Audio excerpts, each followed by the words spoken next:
খঞ্জর বের করে ওমরে ফারুককে 3টা স্টেবিং করেছে। একটা নাভিতে মারার সাথে সাথে নাভিটা কেটে গেল, আর একটা এই পাশে পাজরে, আর একটা পেটের মাঝখানে, পেটও কেটে গেল। ওমরে ফারুক বললেন, কাতালানি আল কালব, এক কুকুর আমারে মেরে ফেলেছে। ওমরে ফারুককে পিছনে নিয়ে যাওয়া হলো। ওমরে ফারুক, ওনার কাছে আবু লুলু আল মাজুসি, এক অগ্নি উপাসক এসে বিচার দিল, ইয়া ওমর আল ফারুক, আমার মনিবের নাম হচ্ছে মুগীরা ইবনে শুবা। সে প্রতিদিন 4 দিরহাম করে আমার কাছে চার্জ করে। এত টাকা চার্জ করে কেন? উনি জিজ্ঞেস করলেন, তুমি কি কাম পারো? আমি খঞ্জর বানাইতে পারি। খঞ্জর চিনেন? ছোট্ট ছুরি আরবরা পকেটে রাখে। ওমানের সুলতান কাবুসের ছবি দেখবেন, এখানে একটা খঞ্জর আছে। আমি খঞ্জর বানাইতে পারি। খঞ্জর বানাতে পারো? মদিনায় তো কেউ বানাতে পারে না, তুমি খঞ্জর বানাইতে পারো? তুমি তো অনেক টাকার মানুষ মিয়া, তোমার মনিব তো অল্প টাকায় চার্জ করছে, এটা দিতেই হবে। আবু লুলু কয়, ওমর তুমি সবার জন্য এত নরম, আমার জন্য গরম, তোমারে আমি বুঝাবো। সে বাড়িতে যে একটা খঞ্জর বানালো, মাকবাদাতুহু ফি ওয়াসাতিহি, যে খঞ্জরের হ্যান্ডেল হচ্ছে মাঝখানে, 2 দিকে ধারালো ছুরি। এটার ধার দেয়, আর কয়, ওমর তোরে আমি বুঝাবো। প্রতিদিন ধার দেয়। সাইয়েদনা ওমরে ফারুক মসজিদে নববীর ইমাম, ওয়া কানু ইউসাল্লুনা বিগালাস, তখন ওনারা অন্ধকারে নামাজ পড়তেন। আউয়াল ওয়াক্তে, আমরা তো দেরি করে পড়ি, সুন্নাহ অনুযায়ী আগে আগে পড়া ভালো। আপনি মসজিদুল হারামে গেলে দেখবেন যে কত আগে ফজর পড়ে। ফজরের 1-1.5 ঘন্টা পরে সূর্য ওঠে, ঠিক কিনা? তো সে একবার ছদ্মবেশে ফজরের সময় প্রথম কাতারে যে হাজির, আসলে কিন্তু মাজুসি, সূর্যের পূজা করে। খঞ্জরটা নিয়ে এসে দাঁড়ালেন। ওমরে ফারুক ফজরের সময় ঢুকলেন, বললেন, আকিমিস সালাহ, একামত দাও। একামত দেয়া হলো। ওমরে ফারুক আল্লাহু আকবার বলে অন্ধকারে ফজরের সালাত শুরু করলেন। প্রথম রাকাত যখন পড়ে ফেললেন, রুকুতে যাবে, ইন দা মিন টাইম সে খঞ্জর বের করে ওমরে ফারুককে 3টা স্টেবিং করেছে।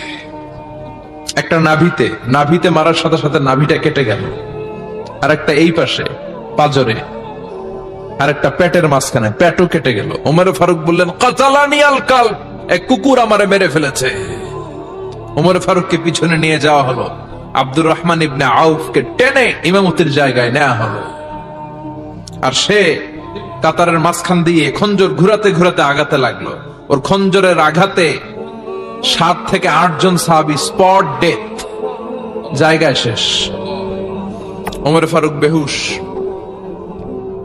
ওমরে ফারুক, ওনার মুখে দুধ দেয়, দুধ ওই নাভি দিয়ে বের হয়ে যায়। নাভিজ দেয়, নাভিজ পেট দিয়ে বের হয়ে যায়। রাষ্ট্রীয় চিকিৎসকরা বুঝতে পারলো উনি আর বাঁচবে না। বেহুশ, সবাই দাঁড়িয়ে আছে। কি হয় আমাদের আমিরুল মুমিনিনের? 10টি বছর তিনি অর্ধ পৃথিবীর শাসন করেছেন। উনার ভয়ে বাঘে মহিষে এক ঘাটে পানি খেত। হুশ ফেরার পরে ওমরে ফারুক বলে, না আমারে মারছে কে? আমার কি অবস্থা, বাঁচবো কিনা? আমার ছেলে আব্দুল্লাহ কোথায়? আব্দুর রহমান কোথায়? আমার বিবিরা কোথায়? কত সম্পদ আমার আছে, কোথায় গেলে ভালো চিকিৎসা পাওয়া যাবে? কিচ্ছু সে বলে না। হুশ ফিরার পরে ওমরে ফারুকের প্রথম প্রশ্নটা ছিল, আসল্লান্নাস, আমার দায়িত্বে, আমার নেতৃত্বে যে ফজরের একটা নামাজ শুরু হয়েছিল, এটা কি ঠিক মতো শেষ হয়েছিল? আসল্লান্নাস, মানুষের নামাজটা পড়ছিল, 1 রাকাতের দায়িত্ব পালন করতে পেরেছে, এরপর হুশ নাই। বাকি 1 রাকাতের কি হয়েছে?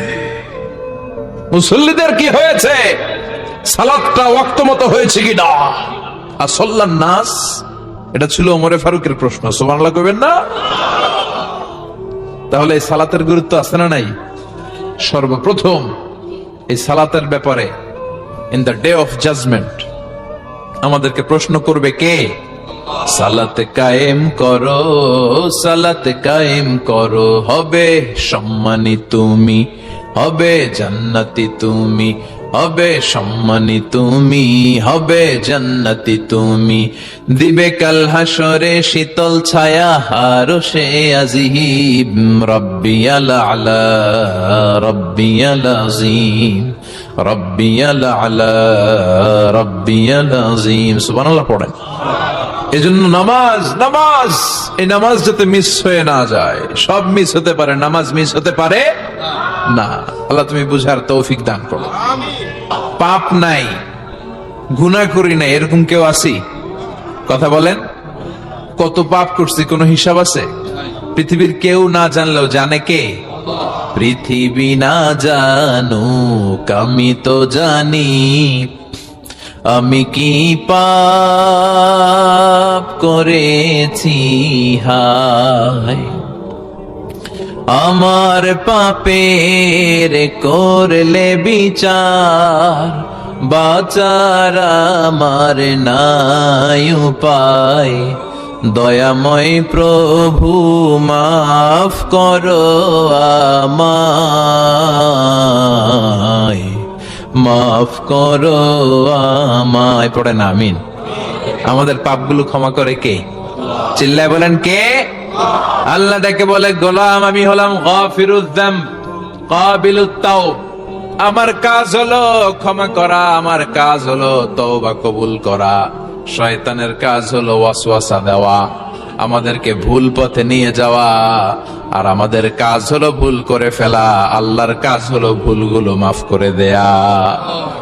আল্লাহ ডেকে বলে, গোলাম তোরা যদি ভুল না করতি, তোরা যদি পাপ না করতি, তোরা যদি অন্যায় না করতি, তোদেরকে ধ্বংস করে দিয়ে এমন একটা জাতি আমি এই দুনিয়ার বুকে তৈরি করতাম যারা সকালবেলা ভুল করে দুপুরে মাফ চাইতো, দুপুরে ভুল করে রাত্রে মাফ চাইতো, আজকে ভুল করে আগামীকাল মাফ চাইতো, আর আমি আল্লাহ গুনাহগুলো তাদের সব ক্ষমা করে দিতাম। ক্ষমা করে দিতে আল্লাহর বড্ড ভালো লাগে। বান্দা আল্লাহর কাছে বারবার চাক, চোখের পানি ছাড়ুক, এটা আল্লাহ পছন্দ করে। চোখের পানির যে কত পাওয়ার আপনি কল্পনাই করতে পারবেন না।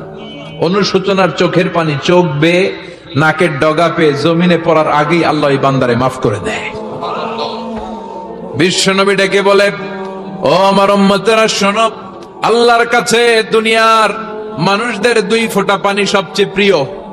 এক হলো জিহাদের ময়দানে রক্তের ফোঁটা, দুই হলো অনুতপ্ত বান্দার চোখের পানির ফোঁটা। কত ভুল আপনি করেছেন, কত অন্যায় আপনি করেছেন, কত পাপ আপনার হয়েছে, কত মিথ্যা আপনি বলেছেন, কয় ওয়াক্ত নামাজ ছেড়েছেন, কয় লাখ টাকা ঘুষ খেয়েছেন, কত যৌতুক আপনি খেয়েছেন, কত মিথ্যা আপনি বলেছেন। আপনার পাপ যত বড় হোক, যত বিশাল হোক, যত বেশি হোক, আল্লাহর দয়ার পরিসীমা তার চাইতেও বড়। আপনার পাপ, আপনার অন্যায়, আপনার জুলুমগুলো যদি হয় খালের পানির সমান, বিলের পানির সমান, আল্লাহর দয়া সাগরের পানির সমান। আপনার পাপ যদি হয় সাগরের পানির সমান, আল্লাহর দয়া মহাসাগরের পানির সমান। আপনার পাপ আর অন্যায় যদি হয় পাহাড়ের সমান, আল্লাহর দয়া আকাশের সমান। আপনার পাপ যদি হয় আকাশের সমান, আল্লাহর দয়া আরশের সমান। এজন্য আল্লাহ বললেন, ইয়া আইয়ুহাল্লাযীনা আমানু তুবু ইলাল্লাহি তাওবাতান নাসুহা। ও আমার গোলাম, তুই তোর নিজেরে যত বেশি ভালোবাসিস, তার চেয়েও আমি তোরে বেশি ভালোবাসি। তোর বাবা মা তোরে যত বেশি ভালোবাসে, তার চেয়েও আমাদেরকে বেশি ভালোবাসে কে? আল্লাহ বললেন, ভালোবাসারে তৈরি করার পরে আমি 100 টুকরা করলাম। চিল্লায় বলেন, কয় টুকরা? 99 টুকরা ভালোবাসা আমি আল্লাহ নিজের মধ্যে রেখে দিলাম। 1 টুকরা ভালোবাসা গোটা বিশ্বের সবার মধ্যে আমি ভাগ করে দিলাম। 1 টুকরা ভালোবাসা পেয়ে আমাদের অবস্থা দেখছেন? আল্লাহ যদি 1 টুকরা না দিয়ে আমগরে 30 টুকরা দিত, কথা কন, 1 টুকরা না দিয়ে 80 টুকরা দিলে কি হইতো? এজন্য আল্লাহ ডেকে বললেন, গোলাম আমি যে তোদের কত ভালোবাসি তোর ধারণা নাই। চোখের পানি ছাড়, গুনার কথা স্মরণ কর, তওবা কর। তওবার মতো তওবা করলে সব গুনাহ মাফ করে দিতে পারে কে?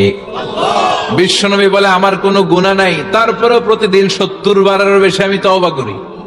আল্লাহে ইন্নী আস্তাগফিরুল্লাহ ওয়া আতুবু ইলাইহি আকসার মিন 70 মাররা। Could you imagine that? কল্পনা করছেন কোনদিন যে নবীর গুনাহ নাই, ওই নবী তওবা পড়ে প্রতিদিন 70 বার, আকসার 70 বারেরও বেশি। আমার পড়া দরকার কয়বার? আপনার পড়া দরকার কয়বার? বিশ্বনবী 70 বারের বেশি বললে আমাদের পড়া দরকার কয়বার? আর আমরা প্রতিদিন পড়ি কয়বার? কথা কন। আমাদের ভুল হবে, ভুল হতে সমস্যা নাই, ভুল হওয়াই মানুষের স্বভাব, কিন্তু ভুল হওয়ার পরে ভুলের উপর অটল থাকা যাবে না। শয়তান আর মানুষের মধ্যে এই মৌলিক পার্থক্য। শয়তান ভুল করে ভুলের উপরই আছে, ঠিক কিনা? ক্ষমা চায় নাই, কিন্তু আমরা সকালে ভুল করলে দুপুরে মাপ চাই কার কাছে? 19 সালে ভুল করলে 20 সালে মাপ চাই কার কাছে? মৃত্যুর আগ পর্যন্ত আমরা ক্ষমা চাইলে ক্ষমা করে দিবে কে? সব সময় 24/7 তওবার দরজা খোলা, দুইটা সময় ছাড়া। ভালো করে মনে রাখবেন, মুখস্থ ঠোঁটস্থ যেন থাকে। দুইটার সময় তওবা কবুল হয় না। চিৎকার করে বলেন কয় সময়? এক হলো বাদাল গারগারা, গরগরানি যখন আসে, মালাকুল মাউত যখন চলে আসে, মালাকুল মাউতরে যখন দেখে ফেলবেন তখন তওবা কবুল হবে নাকি? কথা কন। ফেরাউনের নাম শুনছেন? ওরা যখন আল্লাহ লোহিত সাগরে ডুবাইয়া পানি খাওয়াইতে লাগলো, পানি খাইতে খাইতে পেটটা হয়েছে এত বড়, আর পানি খাইতে পারেন। এরপর হাত তুলে কয় আনা মিনাল মুসলিমিন। কোরআনের আয়াত, আনা মিনাল, হাত তুলে কয় আমি মুসলমান। ফেরাউন নাই বলে মুসলমান, আমরা যেমন কই। কথা কহ। ফেরাউন হাত তুলে কয় আনা মিনাল মুসলিমিন। আল্লাহ কয় টাইম ইজ আপ, দেরি করছস। অনেক সময় দিলাম, অনেক সুস্থ রেখেছি, ক্ষমতা দিয়েছি, দাপট দিয়েছি, তখন যদি ঘাটটা নত করে, মাথাটা নত করে একবার ক্ষমা চাইতি, ফেরাউন তোরেও ক্ষমা করে দিতাম। কিন্তু সময় শেষ হওয়ার পরে আমি মুসলমানদের অন্তর্ভুক্ত বললে কোনো লাভ হবে নাকি? আল্লাহ বলল সময় নাই, সময় শেষ। কারণ মুসা আলাইহিস সালামের চাচাতো ভাই অনেক দাওয়াত দিল জাকাত দে, কারণ জাকাত দিব না, এই সম্পদ আমি কামাইছি, আল্লাহ দেয় নাই। মুসা আলাইহিস সালাম বললেন তাহলে আযাবের অপেক্ষা কর। আযাব চলে আসলো। আল্লাহ বলেন মুসা সেফ জোনে যাও, সরো, এখনই আযাব। ফাখাসাফনা বিহি ওয়া বিদারিহিল আরদ, পুরো ফাইয়ুমের জমিনটার আল্লাহ কাঁপিয়ে দিলেন, আর কারণকে সহ পুরো সম্পত্তি তার জমিনের ভিতরে দাবিয়ে দিলেন। হাঁটু পর্যন্ত কারণ দেবে যায়, ভাবছে উঠে যাবে, কোমর পর্যন্ত দেবে যায়, ভাবছে উঠে যাবে, গলা পর্যন্ত যখন দেবে যায় আর সুযোগ নাই। কয় মুসা আমার সব সম্পত্তি তোরে আর তোর আল্লাহরে দিয়ে দিলাম, আমারে বাঁচা, আমারে সব সম্পত্তি তোর আর তোর আল্লাহর, আমারে খালি বাঁচা, চাচা আপন প্রাণ। আল্লাহ বলে সময় শেষ। তার মানে বাদাল গারগারা তওবা কিন্তু আর কবুল হয় না। এই হলো একটা। নাম্বার 2, বাদা তুলুই শামসি মিন মাগরিবিহা, প্রতিদিন চাঁদোলাতে সূর্য কোন দিক দিয়ে ওঠে? কথা কয় না? পূর্ব দিকে। কিয়ামতের আগ দিয়ে সূর্যের পূর্ব দিকে উঠবে না, পশ্চিম দিক থেকে উঠবে। যেদিন প্রভাতে পশ্চিম দিক থেকে সূর্য উঠবে, ওই দিন থেকে তওবার দরজাটারে বন্ধ করে দিবে কে? আল্লাহ। তার আগ মুহূর্ত পর্যন্ত জীবনে যত গুনাহ করেছি, অন্যায় করেছি, চোখের পানি ছেড়ে ক্ষমা চাইলে ক্ষমা করবে কে? শয়তান আল্লাহরে চ্যালেঞ্জ দিছে, আল্লাহ তুমি আমারে জাহান্নামে পাঠাবা, আমিও তোমার বান্দা করে লয়ে একসাথে জামাতে ঢুকমু, একা ঝুঁকবো না, একা যাব না, তোমার বান্দাদেরকে সবগুলারে জাহান্নামী বানায়া তারপরে ঢুকমু। তোমার চ্যালেঞ্জ দিলাম, একটারও জান্নাতে ঢুকাইতে পারবা? আল্লাহকে তুই আমার চ্যালেঞ্জ দিলি? আমি তো সব রাজার বড় রাজা, মহারাজা, আমার চ্যালেঞ্জ দেশ, এত সাহস পাইলি কই? তুই আজীবন ওয়াসওয়াসা দিয়ে পাপ কাজ করাবি, একদিন তাফসীর মাহফিলে এসে আমার বান্দা ক্ষমা চাবে, আমি মাফ করে দেবো, তুই কি করবি? আজীবন অন্যায় করবে, আজীবন পাপ করবে, জুলুম করবে, একদিন চোখের পানি ছেড়ে আমার কাছে কান্নার মতো কান্না করলে আমি সব গুনাহ মাফ করে দেব। এজন্য আল্লাহ বললেন ইয়া আইয়ুহাল্লাযীনা আমানু তুবু ইলাল্লাহি তাওবাতান নাসুহা, ভুল করেছো তওবা করো, মাফ করবে কে? সাইয়েদনা আদম আলাইহিস সালাম ভুল করলেন, দুনিয়ায় এসে শত শত বছর কাঁদলেন, কিন্তু ক্ষমা হয় না। আল্লাহরে বললেন আল্লাহ কি করলে ক্ষমা পাবো বলো? ফাতালাক্কা আদামু মির রাব্বিহি কালিমাতিন ফাতাবা আলাইহি, আল্লাহ বললেন ও আদম তোমারে কিছু কালেমা শিখাইয়া দেই, এই কালেমাগুলো দিয়ে আমার কাছে দোয়া করো, ক্ষমা করে দেব।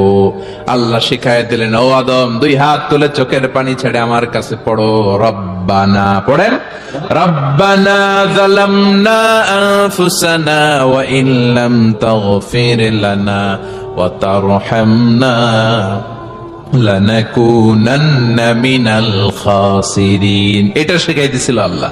আল্লাহ, আমি জুলুম করেছি, অন্যায় করেছি, ভুল করেছি, পাপ করেছি, তুমি যদি ক্ষমা না করো ক্ষমা করার কেউ নাই, ঠিক কিনা?